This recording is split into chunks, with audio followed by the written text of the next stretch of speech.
আসসালামু আলাইকুম রহমতুল্লাহ। এই মেজারমেন্টের একটি নতুন টিউটোরিয়ালে আপনাদের স্বাগতম। আজকের টিউটোরিয়ালটি হলো সাবেক আনা গন্ডা কোয়া কান্তি তিল এর অঙ্কগুলো কীভাবে বিয়োগ করব সে সম্পর্কে। এই অঙ্কটি বুঝতে হলে আনা গন্ডা কোয়া কান্তির 1 নম্বর এবং 2 নম্বর পর্বের যে ভিডিওটি দেওয়া আছে সেগুলো দেখতে হবে। 16-17 নম্বর এপিসোডে এগুলা কীভাবে চিনব, কীভাবে যোগ করব, কোনটা থেকে কোনটার গুরুত্ব কতটুকু সেগুলো সম্পর্কে আলোচনা করা আছে। ভিডিওগুলো দেখে আসলে খুব সহজেই এই ভিডিওটি বা এই বিয়োগ অঙ্কটি খুব সহজে করতে হবে।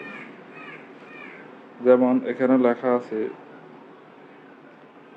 10 আনা 11 গন্ডা 2 করা 1 কান্তি 11 তিল, এবং নিচে হলো 5 আনা 12 গন্ডা 3 করা 2 কান্তি 15 তিল।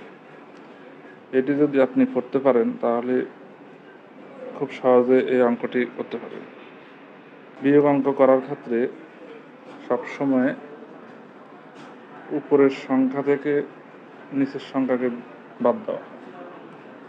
যেমন এখানে উপরের সংখ্যা আছে 11 তিল, নিচে আছে 15 তিল, কিন্তু আমরা তো 11 থেকে 15কে বাদ দিতে পারবো না। সেজন্য তার আগের সংখ্যা আছে কান্তি, আমরা কান্তি থেকে 1 কান্তি হাওলাত নিব। তাহলে 1 কান্তি হাওলাত নিলে আমরা জানি যে 1 কান্তি সমান সমান 20 তিল। তাহলে এখানে আছে 11 তিল আরো হলো 20 তিল, তাহলে হলো 31 তিল। 31 তিল থেকে 15 তিল বাদ দিলে আর থাকে 16 তিল। এবার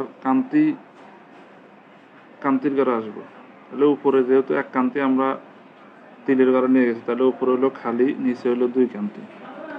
তাহলে উপরে কিছু না থাকলে নিচের সংখ্যাকে বিয়োগ দেওয়া যায় না। সেই জন্য আমরা আগের ঘরের কোয়া থেকে 1 করা কান্তির ঘরে নিয়ে আসবো। তাহলে আমরা জানি যে 1 করা সমান সমান হলো 3 কান্তি। তাহলে 3 কান্তি আর 3 কান্তি থেকে 2 কান্তি বাদ দিলে আর থাকবে 1 কান্তি। এবার আমরা আসবো কান্তির আগের ঘর কোয়ার ঘরে। যেহেতু এখানে 1 করা কান্তির ঘরে হালাত দেওয়া হয়েছে, তাহলে আর আছে 1 করা। 1 করা থেকে নিচে আছে 3 করা, তাহলে 1 করা থেকে 3 করা বিয়োগ দেওয়া যায় না, যার কারণে আমরা সামনের ঘর গন্ডা থেকে 1 গন্ডা হালত নেব। আমরা জানি যে 1 গন্ডা সমান সমান হলো 4 করা। তাহলে উপরে আছে 1 করা আরো 4 করা নিলে হলো 5 করা। 5 করা থেকে 3 করা বাদ দিলে আর থাকে 2 করা।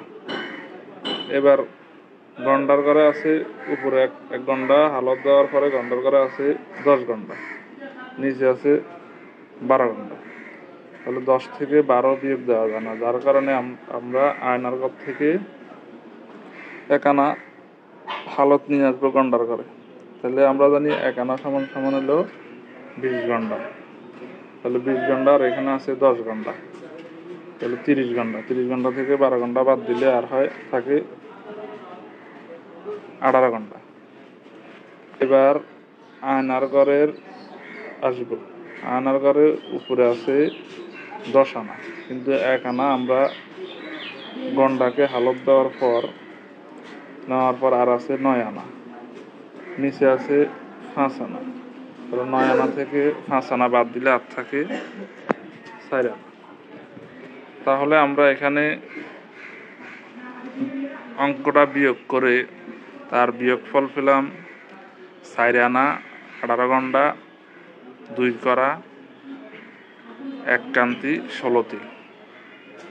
আশা করি সাবেক আনা গন্ডা কোয়া কান্তি তিল এর বিয়োগ অঙ্কগুলো কীভাবে করবেন সে সম্পর্কে বুঝতে পারছেন। তবে এই অঙ্কটি করার জন্য যে সূত্রগুলো সবসময় মুখস্থ রাখতে হবে সেই সূত্রগুলো হলো 20 তিল সমান সমান 1 কান্তি, 3 কান্তি সমান সমান 1 করা, 4 ক সমান সমান 1 ঘন্টা, 20 ঘন্টা সমান সমান 1 আনা, এবং 16 আনা মানে হলো এক পূর্ণ অংশ, অর্থাৎ সম্পূর্ণ অংশ।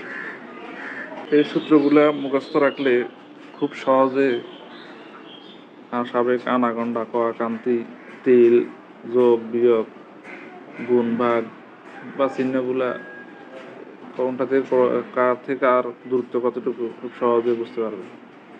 আশা করি সাবেক আনাগন্ডা কান্তি তিলের বিয়োগ অঙ্ক কীভাবে করবেন সে সম্পর্কে বুঝতে পারছেন। যদি না বুঝেন তাহলে কমেন্ট করে জানাবেন, বুঝিয়ে দেওয়ার চেষ্টা করব। আর যদি ভিডিওটি ভালো লাগে তাহলে লাইক কমেন্ট শেয়ার করবেন। নিয়মিত ভিডিও পেতে চ্যানেলটি সাবস্ক্রাইব করবেন। আল্লাহ হাফেজ।